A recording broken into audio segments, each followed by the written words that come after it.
where you really felt like you found your role on this team because, it felt like the first 2 years you were trying to figure out exactly your place in the W.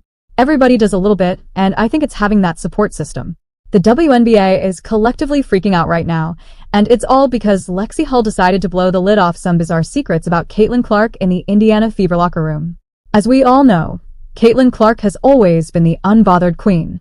She's the type who could be shoved, tripped, or even blindfolded during a game and still keep her cool, acting like it's all part of the plan. But Lexie Hull?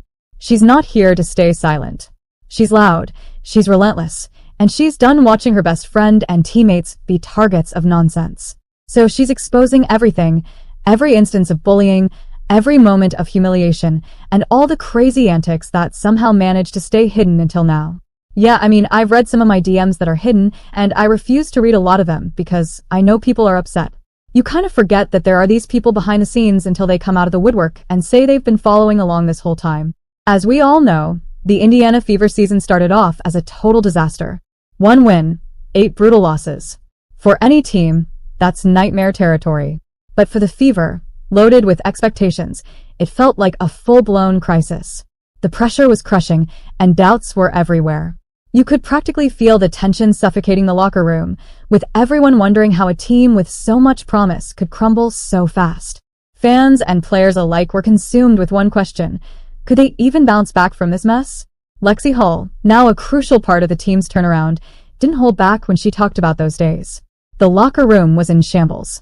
Exhaustion was the norm, both mentally and physically, with players constantly on edge and dangerously close to breaking.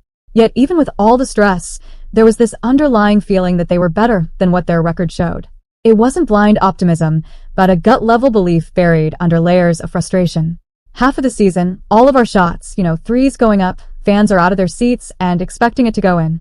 That just feels so good to feel the confidence from that. When Hull spilled what went on behind closed doors, it all made sense. The team was in emotional chaos. Every loss was a gut punch, and players started doubting everything, whether they belonged in the league, if their strategies were a joke, or if their roles even made sense. The tension was so thick that they were hanging on by a thread, with some players wondering if it was even worth it to keep pushing. But here's the shocking part. The Fever never turned on each other. Even when it would have been easier to let the frustration tear them apart, they stuck. Thank you.